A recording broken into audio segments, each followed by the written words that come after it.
Doctor Hukumchand भारिले द्वारा किया गया निश्चय व्यवहार पर प्रवचन। संतप्त मानस शांत हों, जिनके गुणों के गान में वे वर्धमान महान जिन विचरे हमारे ध्यान।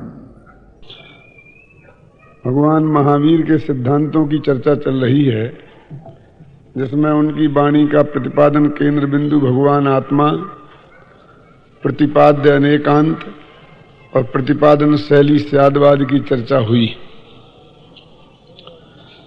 स्यादवाद की चर्चा करते हुए एक बात सामने आई थी कि जब हम ही और भी का प्रयोग करते हैं तो कैसे करना। या तो हम अपेक्षा बता दें, जहां अपेक्षा बता दी जाती है वहां ही का प्रयोग होता है, और जहां अपेक्षा नहीं बताई जाती है वहां भी का प्रयोग होता है। और अपेक्षा बताना हो तो 3 प्रकार से बताई जाती है ध्यान। कल इतनी बात हुई थी ना। या तो हम उस नए का नाम बता दें, या सीधी अपेक्षा बता दें, अथवा हम फिर ये कह दें किसी अपेक्षा, शायद लगा दें, कथनचित लगा दें। ये 3 तरीके से लगाई जाती है। तो नए लगाना हो तो कैसे लगाना, आज का अपना ये विषय है, खासकर निश्चय व्यवहार के संदर्भ में। क्योंकि जो भगवान महावीर की प्रतिपादन शैली है उसमें सर्वाधिक महत्वपूर्ण अध्यात्म की दृष्टि से निश्चय व्यवहार की शैली है। इसलिए आज अपन निश्चय व्यवहार की चर्चा करेंगे। देखिए, भगवान महावीर की वाणी का प्रतिपादन केंद्र तो भगवान आत्मा है, और अध्यात्म का सारा उद्देश्य ही भगवान आत्मा की शोध खोज है। इसलिए निश्चय व्यवहार नयों का प्रयोग आत्मा की शोध खोज की प्रक्रिया में ही आया है। वास्तव में बात ऐसी है कि कोई आदमी किसी के पास जाकर पूछे कि हीरा कहाँ मिलता है, खबरा जी, पर वो जवाब देवे कि पृथ्वी में, तो बात गलत तो नहीं है, क्योंकि पृथ्वी में खदान है और वहीं हीरा मिलता है ना। लेकिन उसकी को प्राप्त करना कितना कठिन है कि सारी पृथ्वी को खोदें और उसमें से हीरा खोदें, एक कितना कठिन काम है। क्यों? फिर कहे कि भाई ये तो बात समझ में नहीं आई। तो फिर कहे कि भाई कहां मिलता है, तो पन्ना स्टेट में, वहां खदाने हैं और वहां हीरा मिलता है। तो ये जो दूसरा स्टेटमेंट है, इससे भी उस आदमी का काम तो नहीं हुआ। जैसे अंगूठी में जड़ने के लिए अपने जमाई को एक अंगूठी हीरे की देनी है, बेटी को सही, ख्याल में ना, और हीरा चाहिए, वो पन्ना की खदान में से हीरा खोद के लेने के लिए नहीं जाएगा। उसे लिए तो किसी जोहरी की दुकान बताओ, शोरूम है ना, तो उसका काम चलेगा। जैसे किसी एक व्यक्ति को हीरा चाहिए और उसे हम पृथ्वी में हीरा है ये भी सत्य है, पन्ने की खदान में हीरा मिलता है ये भी सत्य है, समझे ना, झूठ तो बात नहीं है। लेकिन उसका मिलना कितना कठिन है, और एक कथन सत्य कथन भी कुछ ना कुछ उपयोगी तो हैं ही। ऐसे ही किसी आत्मार्थी को भगवान आत्मा चाहिए। कौन सा भगवान आत्मा, जिसकी चर्चा सुबह चलती है 14वीं गाथा में, तो कहां मिलता है धवल जी साहब? कि 3 लोक में, लोकाकाश में। बात झूठी तो नहीं है। वो भगवान आत्मा पंडित जी साहब लोकाकाश में तो है ना, अलोकाकाश में तो नहीं है ना। जैसे पृथ्वी में हीरा मिलता है, ऐसे ही भगवान आत्मा भी लोकाकाश में मिलते हैं। ये बात 100% सत्य होने पर भी जिन्हें आत्मा का ध्यान करना है उनके किसी काम की नहीं है। क्यों? तो कहा कि भाई ये बात समझ में नहीं आई, ये बताओ ना कि सही कहां मिलता है। तो उन्होंने कहा देह देवल में विराजमान है भगवान आत्मा, शरीर में। कहा कि नहीं कहा? तो इससे कुछ काम तो हुआ कि नहीं हुआ? समझ में ना? तो ऐसा एक ने ये कहता है कि भगवान आत्मा लोकाकाश में रहता है, एक ने ये कहता है कि देह में रहता है, एक ने ये कहता है कि राग देश में रहता है, एक ने ये कहता है कि निर्मल पर्यायों में रहता है। क्यों? तो इन नयों की क्या उपयोगिता है और जैन दर्शन में इनको क्या स्थान मिला है?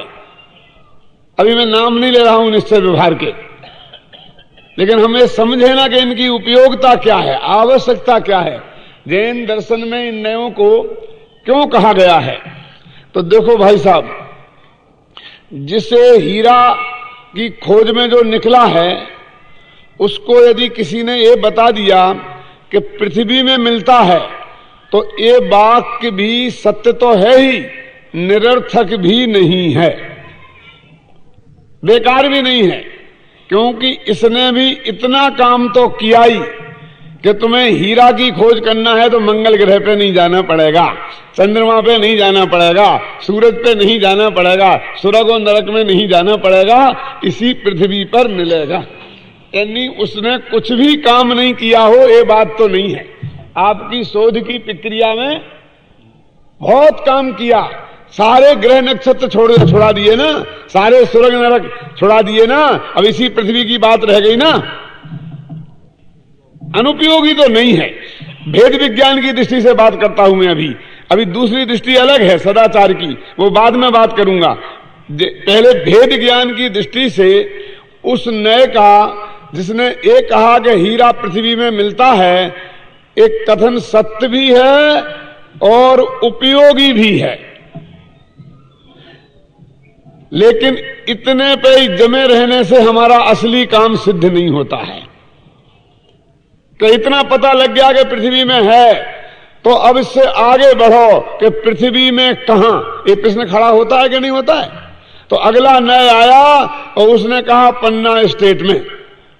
तो इस नए ने भी बहुत बड़ा काम किया कि पृथ्वी तो बहुत लंबी चौड़ी है, उसमें अमेरिका और रूस भी आते हैं, लेकिन उसने हिंदुस्तान के भी एक एरिया विशेष में 10-20 मील के एरिया को लोकेट कर दिया।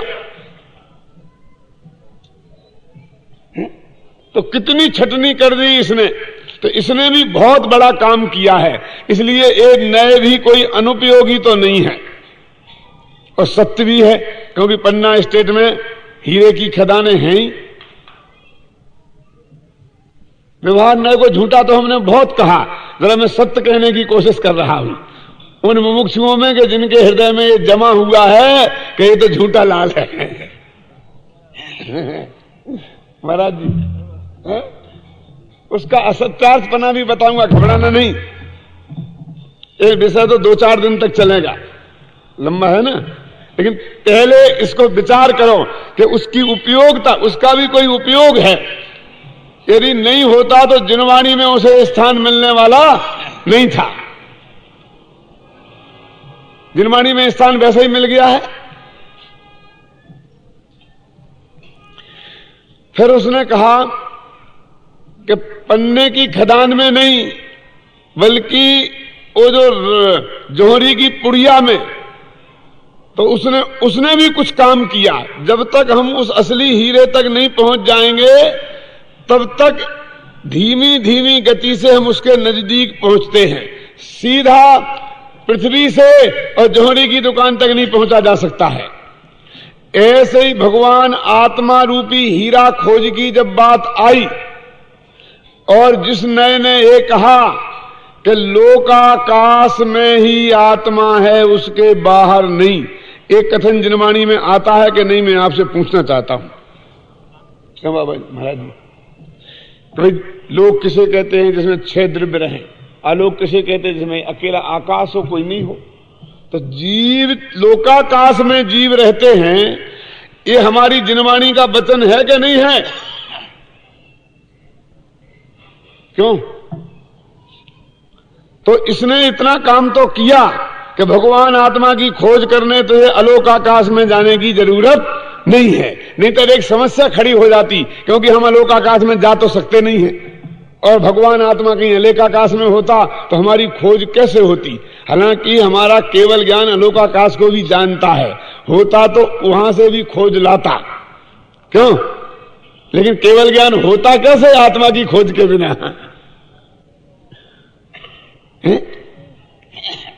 यानी अलोकाकाश में भगवान आत्मा नहीं है, इस नए ने भी हमारा बहुत काम हल्का किया है, क्योंकि जितना लोकाकाश है उससे अनंत गुणा अलोकाकाश है। हमारे दृष्टि के घेरे को इसने कम कर दिया है। खेमचंद भाई कहा करते थे ना कि आत्मा का अनुभव करना है तो रिड्यूस द रेडियस, ये दृष्टि के घेरे को कम करो। समझे ना?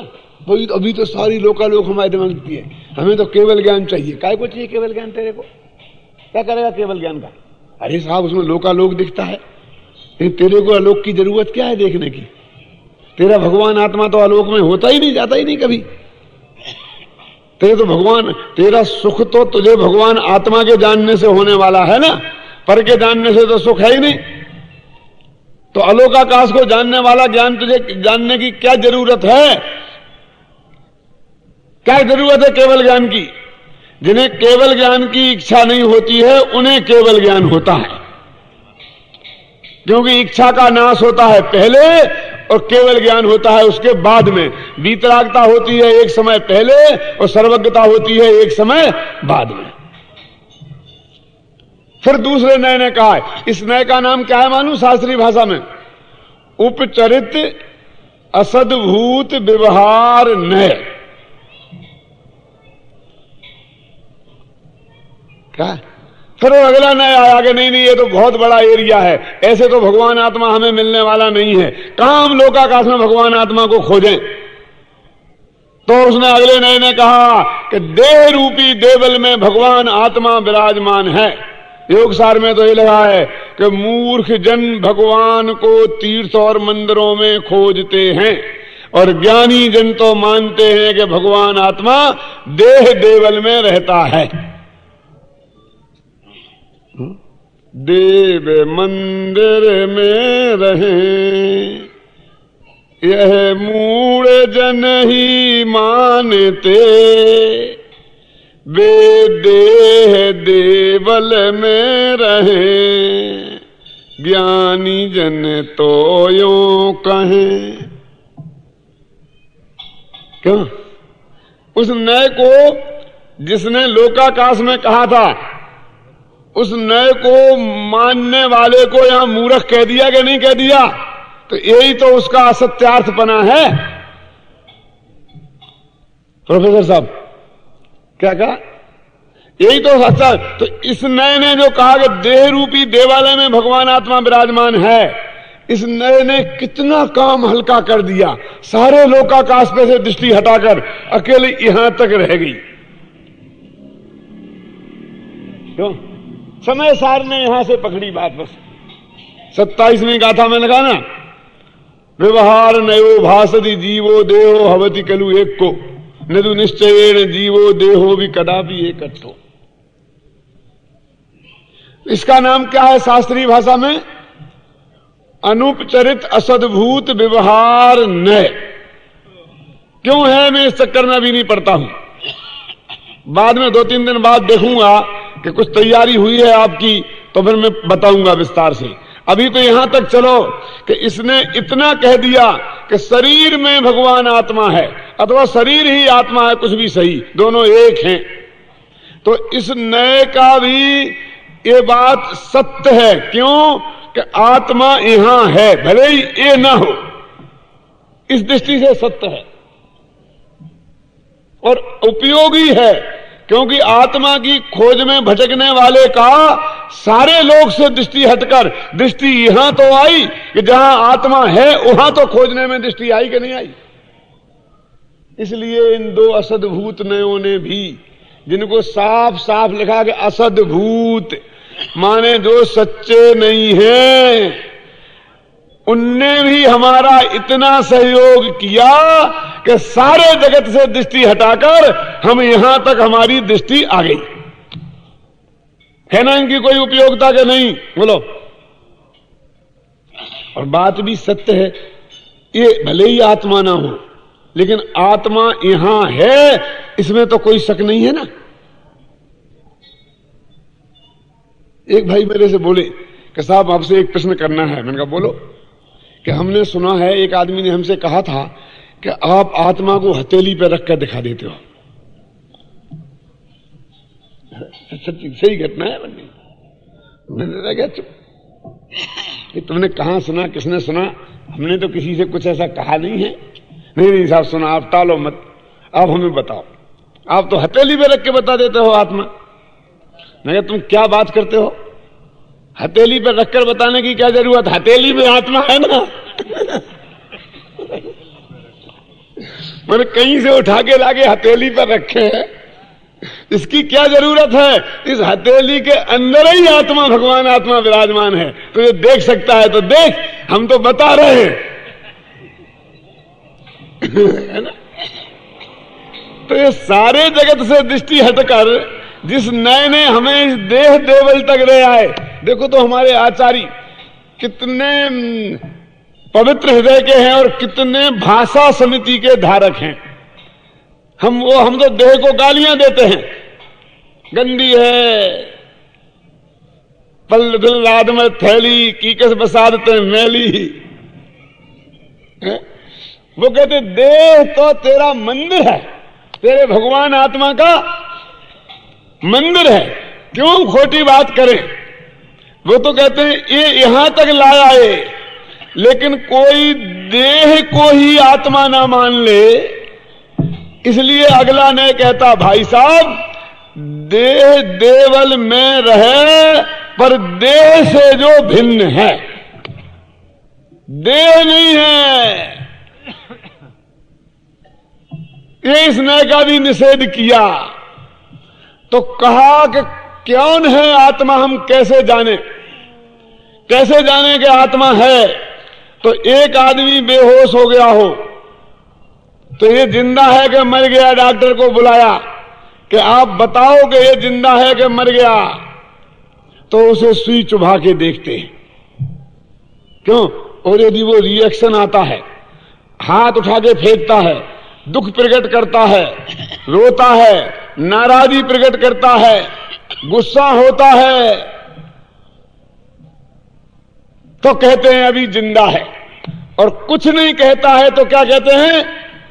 मर गया है, चला गया है। इसका अर्थ क्या हुआ कि देह तो है और आत्मा नहीं है। तो देह आत्मा नहीं रहा, लेकिन यदि वो सुख दुख और राग द्वेष दिखाई दिए तो कहते हैं कि अभी यहां आत्मा है। तो तीसरा ने कहता है कि राग द्वेष जिसमें हो, जो सुख दुख का अनुभव करता हो, उसका नाम जीव है। पहले तो अपन ने जीव की परिभाषा यही पढ़ी थी ना पहले भाग में, जो खाते हो, पीते हो, चलते हो, फिरते हो, दौड़ते हो, सुख दुख का अनुभव करते हो, क्यों? वे जीव हैं।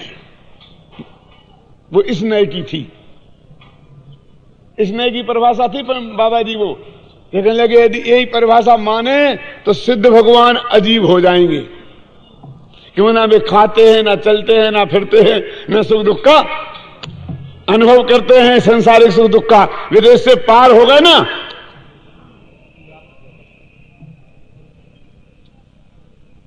वो परिभाषा कौन से नए की थी कि ये राग द्वेष सुख दुख, इसका नाम शास्त्रीय भाषा में क्या है? उपचरित सद्भूत व्यवहार नय। तो इस नय ने भी एक काम तो किया कि जहां राग द्वेष होगा वहां आत्मा गारंटी से होगा। देखो देह पर यह बात घटित नहीं होती है, जहां देह होगी वहां आत्मा होगा। तो मुर्दे में देह तो होती है, आत्मा नहीं होता है। अविनाभाव घटित नहीं होता है। समझ गए आप? लेकिन राग द्वेष के साथ अविनाभाव घटित होता है, इसलिए राग द्वेष आत्मा की पहचान का एक चिन्ह बन जाता है। समझे ना? इसलिए ये जीव है। उस नए ने कहा तो इस देह से भी आगे हटकर हम आत्मा की पर्याय तक पहुंचे, विकारी पर्याय तक, उसे हमने आत्मा का चिन्ह माना। लेकिन अगला नए कहता है ये बात भी झूठी है, ये तो सच्ची है रतनलाल जी। कौन सी? कि जिसमें राग द्वेष है वो जीव है। लेकिन ये सच्ची नहीं है कि जिसमें राग द्वेष हो वो ही जीव है, क्योंकि सिद्ध भगवान फिर अजीब हो जाएंगे, उनमें राग द्वेष नहीं है ना। तो वो असली आत्मा, कौन सा असली आत्मा? कि जिसका हमें ध्यान करना है, जिसका हमें कल्याण करना है, जिसका हमें श्रद्धान करना है, जिसे हमें जानना है इस शिविर में, वो भगवान आत्मा, वो राग द्वेष वाला नहीं है। राग द्वेष उसमें है, पर राग द्वेष आत्मा नहीं है। देह देवल में रहे, पर देह से जो भिन्न है राग जिसमें, किंतु जो उस राग से भी अन्य है। देह में आत्मा है, पर आत्मा देह नहीं है, देह आत्मा नहीं है। आत्मा में राग है, पर राग आत्मा नहीं है। क्या मतलब? जैसे अपन बोलते हैं कि नहीं कि ये आदमी है, इसका पिता ये है, तो ये पिता इसका ये पिता ये तो नहीं है ना, और ये इसका पुत्र है तो ये तो ये नहीं है ना। हर आदमी अपने पिता और अपने पुत्र से जुदा है कि नहीं है? तो देह में जो रहता है वो भी देह से भिन्न है, और राग जिसमें रहता है वो राग से भी भिन्न है। वो आत्मा देह में रहता है और आत्मा में राग रहता है। कैसी हालत है? तो आत्मा में जो राग रहता है उससे भी भिन्न है, और जिस देह में आत्मा रहता है उस देह से भी भिन्न है। लेकिन हम यहां तक तो आ गए ना कि जिसमें राग है वो आत्मा है। यहां आत्मा अवश्य है, अब वो राग आत्मा नहीं है। तो कौन आत्मा है? कि ज्ञान आत्मा है। ये अगले ने बताया कि क्यों, तुमने कैसे जाना कि ज्ञान आत्मा है? तो एक वो पश्चिमी दार्शनिक हुए ना, कांट, हमारे पंडित जी बहुत उदाहरण देते हैं उसका। नीति शास्त्र का तो बहुत बड़ा आदमी था। मैं वो भी नीति शास्त्र की बात नहीं करता हूं उसकी। उसने एक जगह लिखा कि मैंने अंदर में जाके आत्मा की बहुत खोज की, लेकिन मुझे कोई आत्मा फात्मा दिखाई दिया नहीं। ध्यान से सुनना पूरी बात क्या कहता है वो। जब जब मैंने अंदर झांक के देखा तो राग द्वेष क्रोध मान माया लोभ विकल्प जाल ही दिखाई देता है। पंडित जी ने भी बहुत अच्छी बात बताई विनोबा जी की। मैंने भी चर्चा की थी जब 5 दिन के शिविर में आया था नासाग्र दृष्टि की। याद है लोहारिया जी? नासाग्र दृष्टि की बात की थी कि नासाग्र दृष्टि क्यों होती है। मेरे में थोड़े एंगल में थोड़ा फर्क था बस। विनोबा जी की तो वहीं तक पहुंचे जहां तक पंडित जी ने बताई कि बाहर देखता हूं तो जिसको देखता हूं उसका ध्यान होता है, आंखें बंद कर लेता हूं तो विकल्प जाल उठता है। तो मैं तो नासाग्र दृष्टि रखता हूं, यही बढ़िया है। तो नासाग्र दृष्टि रखोगे तो नाक दिखेगी, तो नाक का ध्यान होगा। मैं और नाक के ध्यान से मोक्ष। विनोबा जी बेचारे क्या करें, यहीं तक जा सकते थे। अब जैन दर्शन के लिए नासाग्र दृष्टि का दृष्टिकोण है, उसका क्या पीछे रहस्य है कि मैं क्या करूं इस आंख से? इस आंख से तो भगवान आत्मा दिखने ही वाला नहीं है, चाहे इसे खोल के देखूं और चाहे इसे बंद करके देखूं। क्योंकि आंख है इंद्रिय, और भगवान आत्मा अतीन्द्रिय महापदार्थ है। वो इंद्रियों से पकड़ में कैसे आएगा? चाहे ना इंद्रियों के खोलने से पकड़ में आएगा और ना बंद करने से पकड़ में आएगा। तो फिर नासाग्र दृष्टि क्यों? नासाग्र दृष्टि जैन दर्शन में है ना सुशील जी, इसलिए कि हमने इस दृष्टि पे से दृष्टि हटा दी। हमने इस आंख को ना बंद की ना हमने खोली, वैसे ही छोड़ दी। फिर जैसी रह गई वैसी रहने दी। देखो खोलना भी पड़ता है प्रयत्न पूर्वक, और बंद भी करना पड़ता है प्रयत्न पूर्वक। अगल में भी देखना पड़ता है प्रयत्न पूर्वक और बगल में भी देखना पड़ता है प्रयत्न पूर्वक, ऊपर भी देखना पड़ता है प्रयत्न पूर्वक और नीचे भी देखना पड़ता है प्रयत्न पूर्वक। हम देखना बंद कर दें, फिर आंख की हालत जैसी रह जाए, हमें कोई मतलब नहीं कैसी रह जाए, जैसी रह जाए वैसी रहने दें और वो ऐसी रहेगी कि जब दृष्टि नासाग्र होगी उस वक्त भी आंख से नाक दिखेगी नहीं, दृष्टि नासाग्र होगी लेकिन नाक ज्ञान का गेय नहीं बनती है। लेकिन हमने तो ढीली छोड़ दी, हमने कान को ढीला छोड़ दिया, जैसे रह गए। हाथ को ढीला छोड़ दो, डॉक्टर कहते हैं ना, तो क्या करें, कैसा रखें कि जैसा रहेगा रह जाएगा, तुम तो ढीला छोड़ दो, समझ गए ना। तो तुम तो आंख के पलकों को ढीला छोड़ दो। अरे आंख बंद करना ये आलस की निशानी है, समझे ना, और आंख खोलना ये बाहर के लिए जागृति की निशानी है, जगत के प्रति सतर्कता की निशानी है। धवल जी, आंख खोलना ये दुनिया के प्रति हम सतर्क हैं, हम दुनिया को जानना चाहते हैं, इसकी निशानी है। और आंख बंद करना ये सोने की निशानी है। भगवान आत्मा आलस में नहीं आता है। क्यों?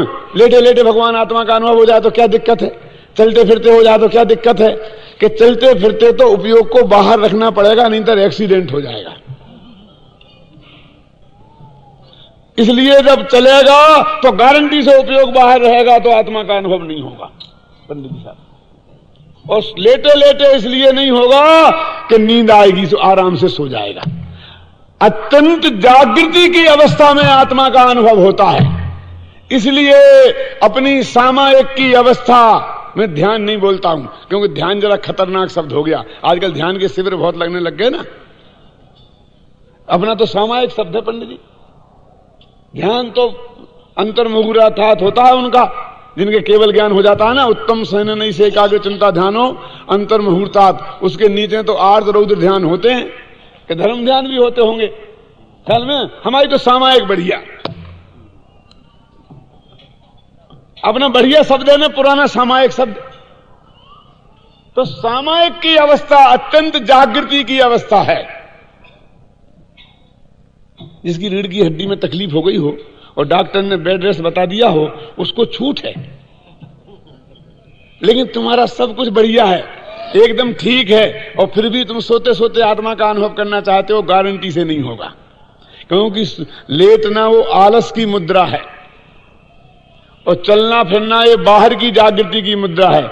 सतर्क मुद्रा और दृष्टियों को ढीली छोड़ देना, रीढ़ की हड्डी को सीधी रखना और बाकी इंद्रियों को ढीली छोड़ देना। ख्याल में आया ना। आंख जहां रह जाए, कान जैसे हो, हाथ जहां लटके लटक जाए, शरीर पर से उपयोग हट जाए, ऐसी हमारी जागृति की मुद्रा है।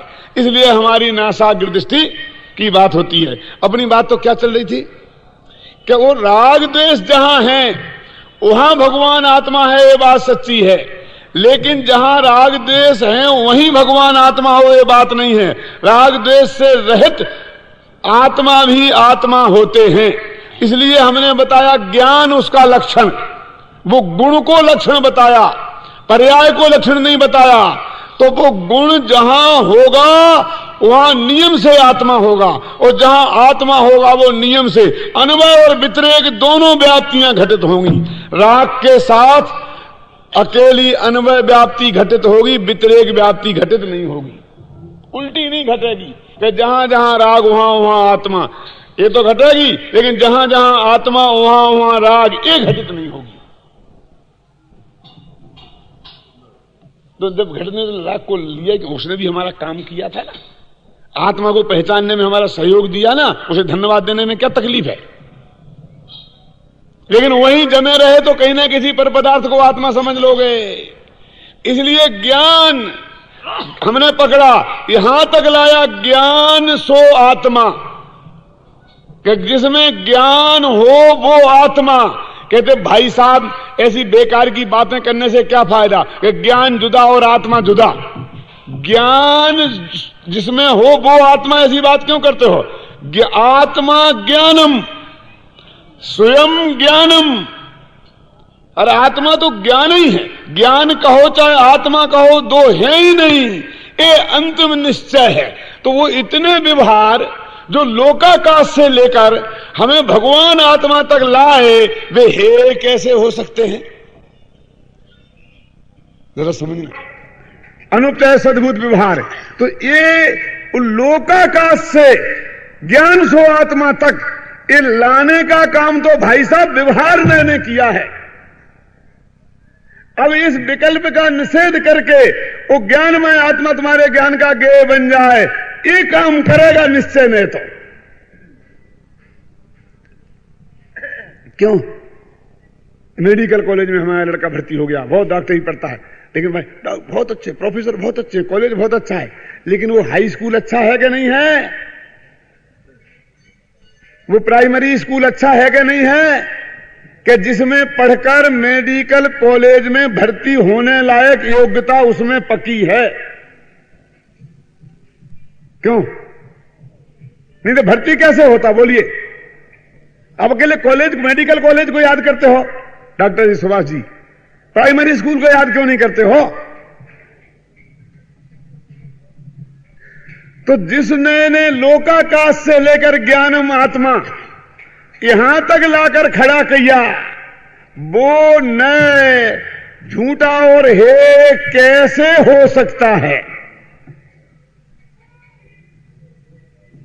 और जो लोगों को व्यवहार न हे है और झूठा है, इसका तीव्र विकल्प है, उनको मैं ये कहना चाहता हूं कि आत्मा में ज्ञान है, दर्शन है और चारित्र है। ये भी व्यवहार नय का कथन है 7वीं गाथा में। ये बात झूठी है। आत्मा में ज्ञान दर्शन चारित्र है कि नहीं है? झूठी है तो है ही नहीं, फिर नहीं होना चाहिए ना। है कि नहीं है? अरे वो तो कोई अपेक्षा, वो तो कोई अपेक्षा है, वो तो गुण भेद का निषेध है, और गुणों का निषेध थोड़ी है। तो फिर जो नय इन्हें ये कह रहा है, ये समझ लो झूठा कहने से भगवान आत्मा में ज्ञान दर्शन चारित्र नहीं रहेंगे। और दूसरी बात भी सुन लो कि केवली भगवान पर को व्यवहार से ही जानते हैं, निश्चय से नहीं जानते हैं। तो पर के बारे में उनने जो कुछ भी बताया, उनने जाना ना, तो वो जानते हैं कि नहीं जानते हैं कि व्यवहार झूठा है, तो वे पर को नहीं जानते हैं, सिद्ध होगा। और जो भी उनने बताया, हमारे पास शास्त्र हैं कि उन्होंने भगवान ने ये कहा, भगवान ने ये कहा, सुमेरु पर्वत, जो भी, वो सब झूठा सिद्ध होगा। बोलो, फैशन हो गया है उसे झूठा कहने का। इसने हमारा बहुत नुकसान किया।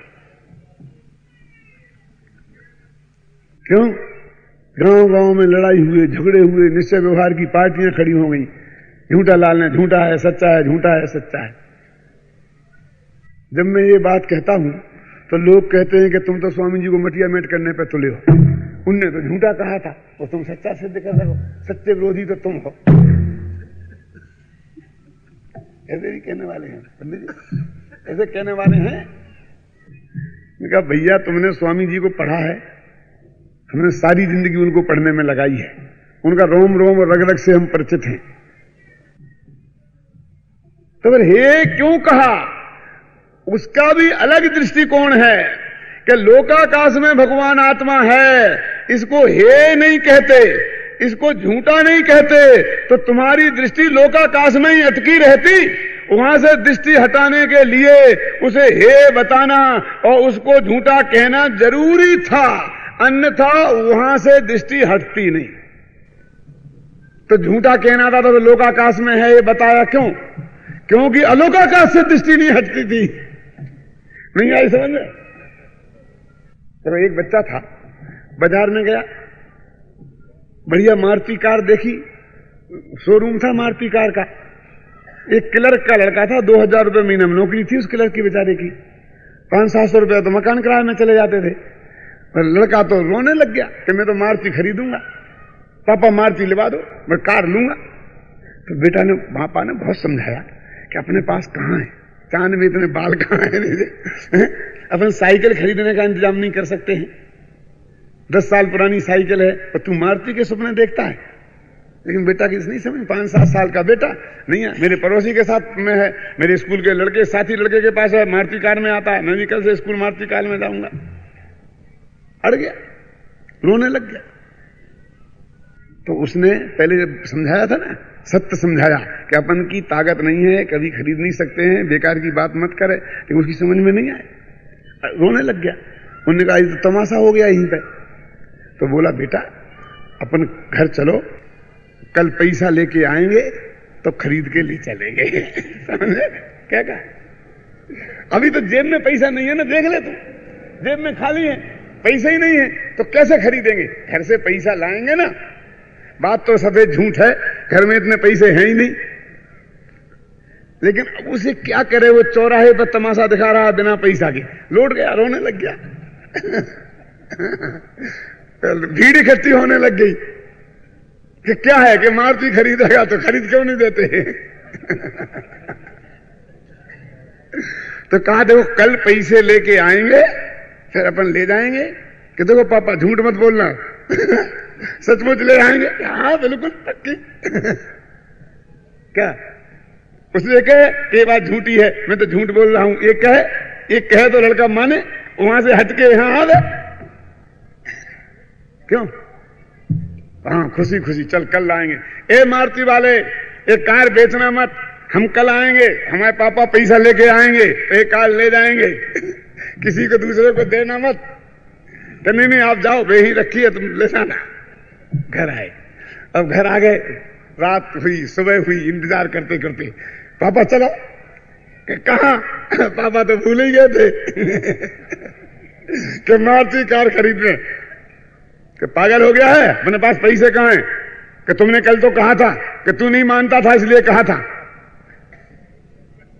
कि झूठ क्यों बोला था? कि झूठ थोड़ी था, तेरे को वहां से यहां तक लाने का मेरे पास उपाय क्या था? या तो तेरा वहीं पिटाई शुरू करता तो बिना टिकट के दुनिया तमाशा देखती। अब तूने यहां गड़बड़ किया तो पिटाई होगी। अब यहां कोई तमाशा देखने वाला नहीं है,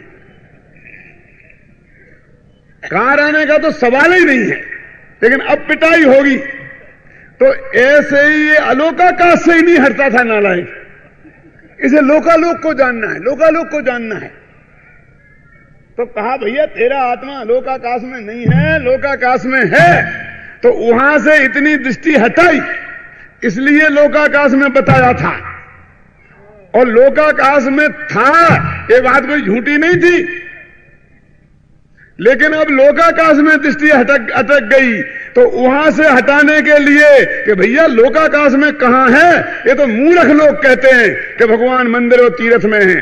भगवान तो देह देवल में विराजमान है, तो उसको मूर्ख कहा कि नहीं? उस नए को मूर्ख कहा कि नहीं? छेड़ाला में कहा, देखो मैं बताता हूं। फिर यहां देह में कहा कि देह में भी नहीं है, कहा नहीं? उसमें लिखा है, वो छेड़ाला की पंक्ति आती ना, देह जीव को एक गिने बही रात में तात्व मुधा है। कि शरीर और आत्मा को एक माने वो बहिरात्मा है और वो तत्व के बारे में मूढ़ है ना, तत्व मुधा है, तत्व के बारे में मूर्ख है। वो देह और जीव को एक माने वो मूर्ख है। और समय सार में लिखा है 27वीं गाथा में कि देह और जीव एक है, व्यवहार नयो भासति दीहो देवो हवदि खलु इक्को। और व्यवहार नय कहता है, तो इस व्यवहार नय को मानने वाले को छेड़ाला में मूर्ख कहा कि नहीं कहा? लेकिन हम आपसे कहें कि इस व्यवहार को मानने वाला मूर्ख है क्योंकि ये व्यवहार झूठा है, तो आप हमसे लड़ते हो। और उन्होंने तरकीब से कह दी कि देह और जीव को एक माने वो मूर्ख है, तो एक वही तो मानता है व्यवहार न, और कौन मानता है? क्यों? तो किसी को ऐतराज नहीं है। देह और जीव को एक मानने वाले को मूर्ख कहो तो किसी को ऐतराज नहीं है, और व्यवहार न को मानने वाले को मूर्ख कहो तो सब लड़ते हैं। है कि नहीं? बात तो ऐसी है कि काने से काना कहो तो एकदम आवे टूट, और धीरे धीरे पूछ लो भैया कैसे गई थी फूट। खुश काना का तो लड़ता है, भैया क्या हो गया, गिल्ली डंडा खेला था, क्या हुआ था, बड़ा तुमको दुर्घटना हो गई। अरे भैया क्या बताएं, एक दफे ऐसा हुआ, बड़े बेचारा प्रेम से बता देता है। इनडायरेक्ट अर्थों से काना कहने का हुआ ना कि तुम काने हो, इसका ज्ञान कराया कि नहीं कराया। ऐसे ही तुम सीधा लाठी लेके व्यवहार न को झूठा कहो तो झगड़ा हो गई। अब तुम बताओगे व्यवहार में कहता है कि शरीर और आत्मा एक है, और दौलत राम जी कहते हैं कि शरीर और आत्मा को एक माने वो मूर्ख है, तो ये व्यवहार न को मानने वाले मूर्ख हुए कि नहीं हुए? कहा कि नहीं कहा? छेड़ाला में लिखा, सब पढ़ते हैं, सब खुश हैं। अरे भाई, वो देह में आत्मा बताया था, उसका प्रयोजन था, क्योंकि ये आत्मा को खोजने के लिए तीर्थों में मंदिरों में भटकता था, यहां से वहां चक्कर ही चक्कर लगाया करता था, और यहां तरफ देखता ही नहीं था। तो वो देह में वहां से हटाने के लिए उसे झूठा कहने के अलावा हमारे पास कोई उपाय नहीं है, उसे हे कहने के लिए अलावा हमारे पास कोई उपाय नहीं है। बोलो आप। तो जिन्हें हे कहने से और झूठा कहने से तकलीफ होती है वे विचार करें, वस्तु स्थिति पे विचार करना है ना।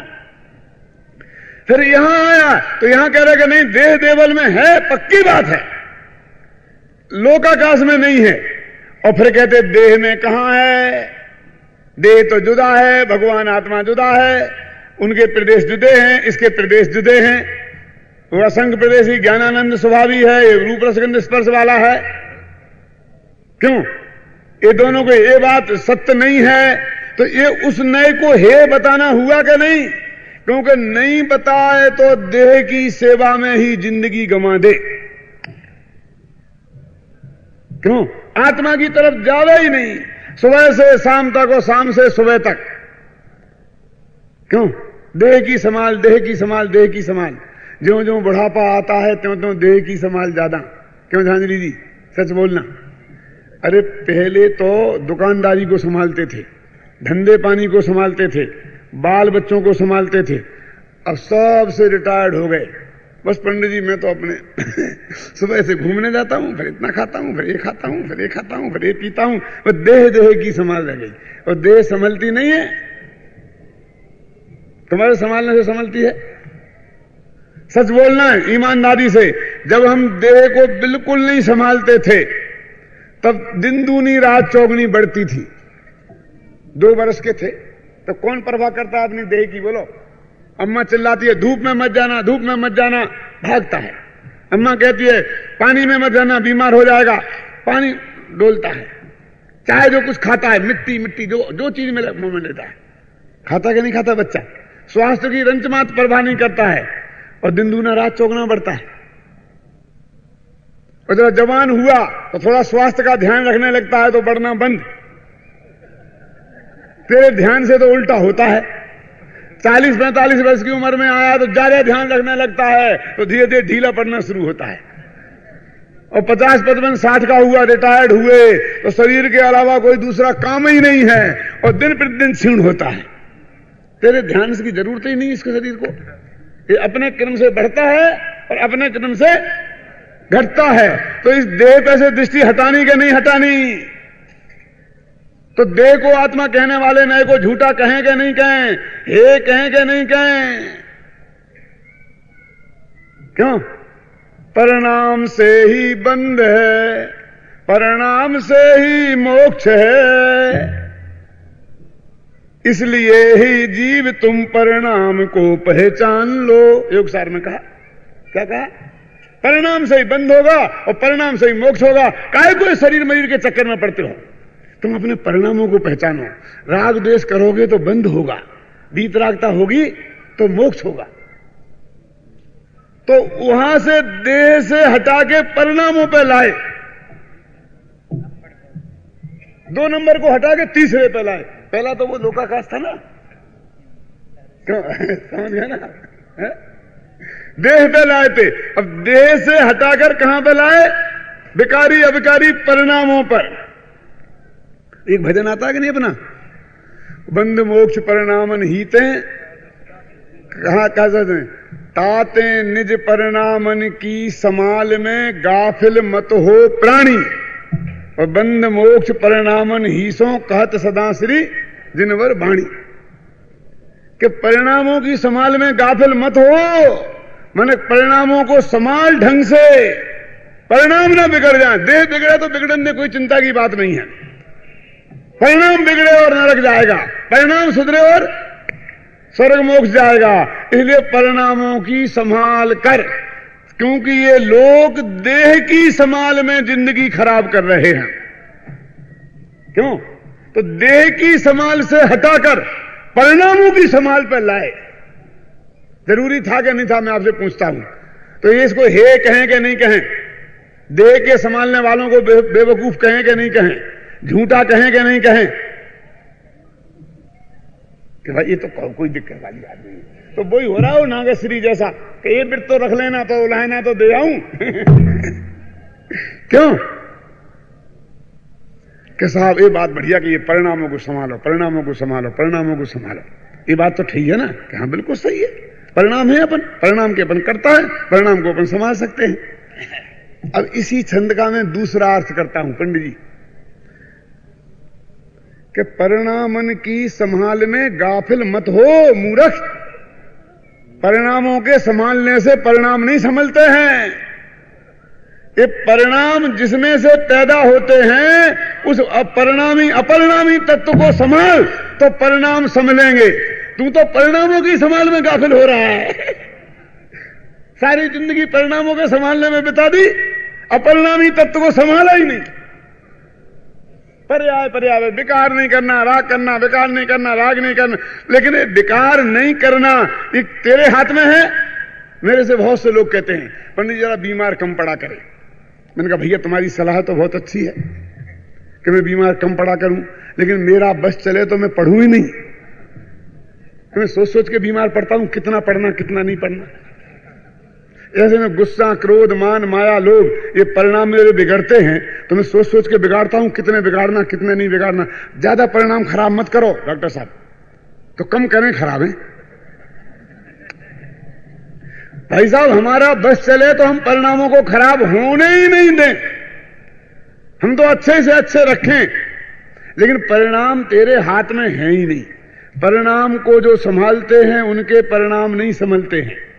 जो परिणामों पर से दृष्टि हटा लेते हैं और अपरिणामी तत्व पर दृष्टि ले जाते हैं उनके परिणाम सुधरते हैं। तो परिणामों को ही सुधारना हो तो परिणामों को ज्ञान का गेय मत बनाओ। उत्तरकाली ध्रुव भगवान आत्मा को ज्ञान का गेय बनाओ। तो परिणामों की संभाल पागलपन है कि नहीं? साफ लिखा ना, परिणामों की संभाल में गाफिल मत हो। तू तो परिणामों की संभाल में गाफिल हो रहा है। अरे परिणामों को क्या संभालना, तू त्रिकाली ध्रुव को संभाल तो उसमें से जो परिणाम निकलेंगे वो गारंटी से परम पवित्र परिणाम होंगे। सम्यक दर्शन ज्ञान चारित्र के ही परिणाम होंगे। और जब तक तू मिथ्यात्व को नाश करने का उपाय करेगा मिथ्यात्व मजबूत होता जाएगा। क्यों? न देह को संभाल न परिणामों को संभाल, तो क्या कर कि तेरा जो भगवान आत्मा है परम शुद्ध निश्चय का विषय उसको संभाल। तो ये चारों ही व्यवहार हो गए क्या नहीं? बड़ा व्यवहार है गुरुदेव फरमाते थे ना। कौन चार? कि एक लोकाकाश में जीव है, फिर देह में जीव है, फिर पर्यायों में जीव है और फिर गुणभेद में जीव है। ये चारों व्यवहार है। ये वहां से लाए थे लोकाकाश से लेके यहां तक, इसलिए इनने बहुत बड़ा उपकार किया था। ये धन्यवाद देके विदा करो। जो उपकार करते हैं उन्हें घर में रखा नहीं जाता है। 11 तारीख को सबको समापन करके धन्यवाद देके भेज देना, नहीं तो कुंवर ठीक हो जाएगी, 11 दिन में ही हो जाएगी। क्यों लाल जी? पंडित तो अच्छे लोग हैं, एक से एक बढ़िया प्रवचन करते हैं, तो रख लो ना जिंदगी भर। 11वें दिन सब हो जाएंगे कि नहीं? 11 तारीख को कुछ लोग बीच में ही हो जाएंगे। विचार करो। अरे भाई, उपयोगिता जब तक जिस चीज की है तब तक ही वो रखने योग्य है और रखी जाती है, उसके बाद उसको छोड़ देने में ही सार है। ख्याल में आया ना? मैं एक नियम बना रखा है, कम से कम मैं अभिनंदन कुमार जी के साथ 35 पंच कल्याणकों में गया हूं, लेकिन मैं कहता हूं चाहे जब से बुला लो, लेकिन केवल ज्ञान कल्याणक की रात में भाग जाता हूं। बहुत से बहुत मोक्ष कल्याणक के सुबह तक कोई गाड़ी माड़ी का हिसाब नहीं बैठे पंडित जी तो, लेकिन मैं तो भगवान विराजमान होने के पहले ही भाग जाता हूं। 2-4 जगह विराजमान करे होंगे, एक जयपुर में, एक आध 2 जगह, बाकी मैं भाग जाता हूं। क्यों? कि देखो जमता हुआ मेला देखना, उखड़ता हुआ नहीं देखना। बहुत खतरनाक होता है, कुछ नहीं।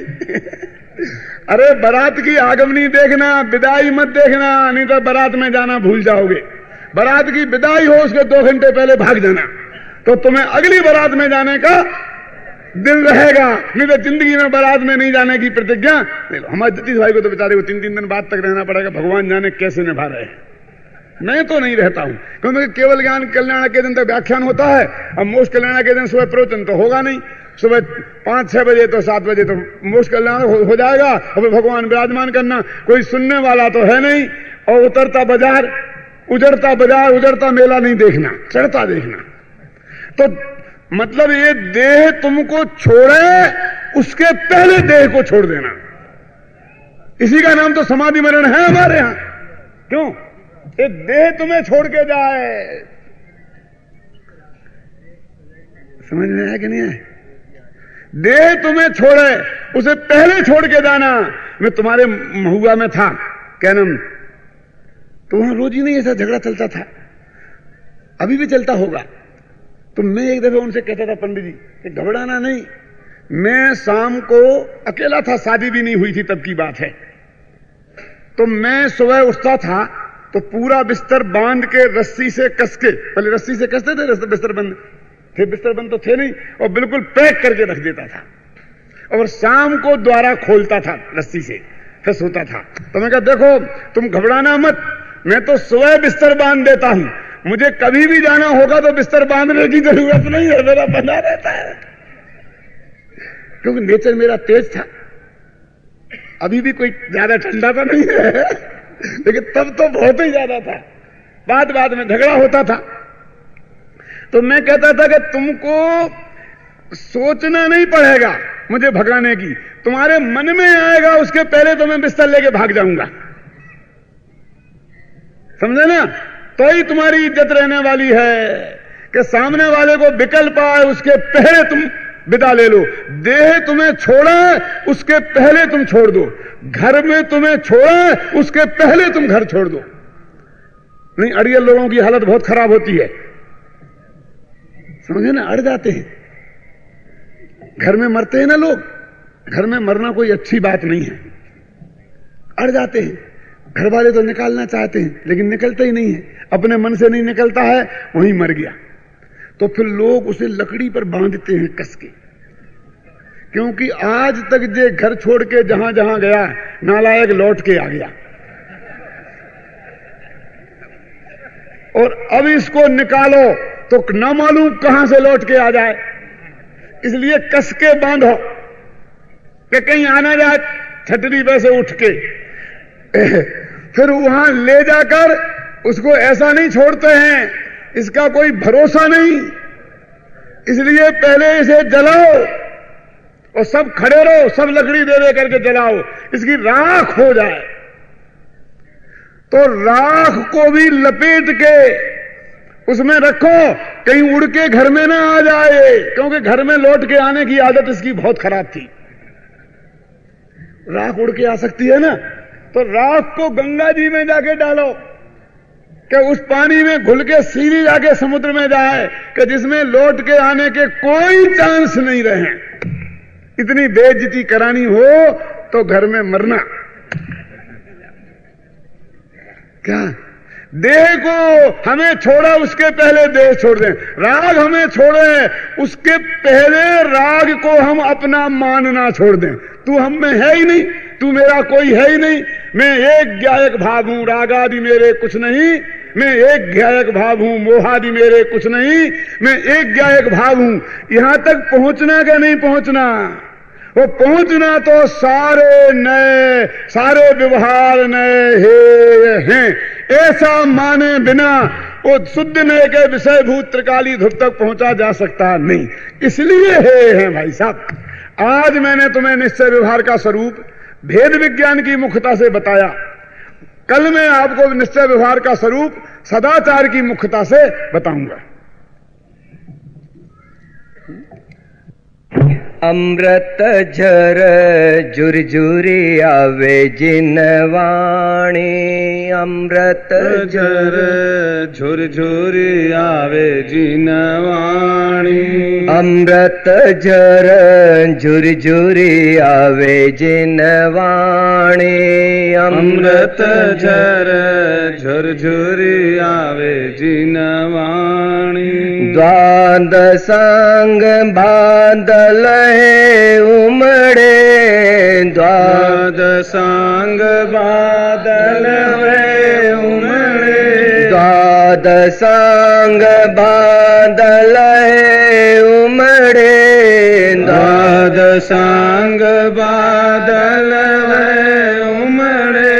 ज्ञान अमृत रस खाने, ज्ञान अमृत रस खानी, अमृत झर झुरझुरी आवे जिनवाणी, अमृत झर झुरझुरी आवे जिनवाणी। साधवाद बिजरी अति चमके, साधवाद बिजुरी अति चमके, साधवाद बिजरी अति चमके, साधवाद बिजुरी अति चमके। शुभ पदार्थ प्रगटाने, शुभ पदार्थ प्रगटानी, दिव्य ध्वनि गंभीर गरज, दिव्य ध्वनि गंभीर गरज है, दिव्य ध्वनि गंभीर गरज, दिव्य ध्वनि गंभीर गरज है। श्रवण सुनत सुखदाने, श्रवण सुनत सुखदानी, अमृत झर झुरझुरी आवे जिनवाणी, अमृत झर झुरझुरी आवे जिनवाणी। भव्य जीव मन भूमि मनोहर, भव्य जीव मन भूमि मनोहर, भव्य जीव मन भूमि मनोहर, भव्य जीव मन भूमि मनोहर।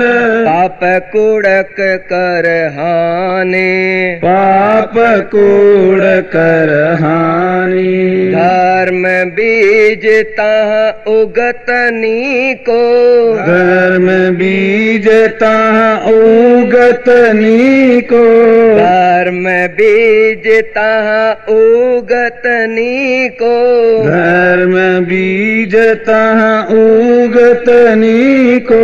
मुक्ति महाफल ठाने, मुक्ति महाफल ठानी, अमृत झर झुरझुरी आवे जिनवाणी, अमृत झर झुरझुरी आवे जिनवाणी।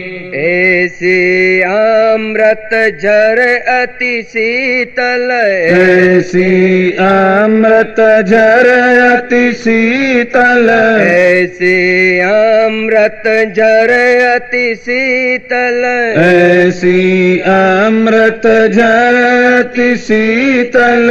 मिथ्या तपत भुजाने, मिथ्या तपत भुजानी, बुद्ध महा महाचंद्र इसी झर भीतर बुध महाचंद्र इसी झर भीतर बुध मग्न सफल सो जाने मग्न सफल सोई जानी अमृत जर झुरझुरी आवे जिन वाणी अमृत जर झुरझुरी आवे जिन वाणी द्वादशांग बादल है उमड़े द्वादशांग बादल है उमड़े द्वादशांग बादल है उमड़े द्वादशांग बादल है उमड़े ज्ञान अमृत रस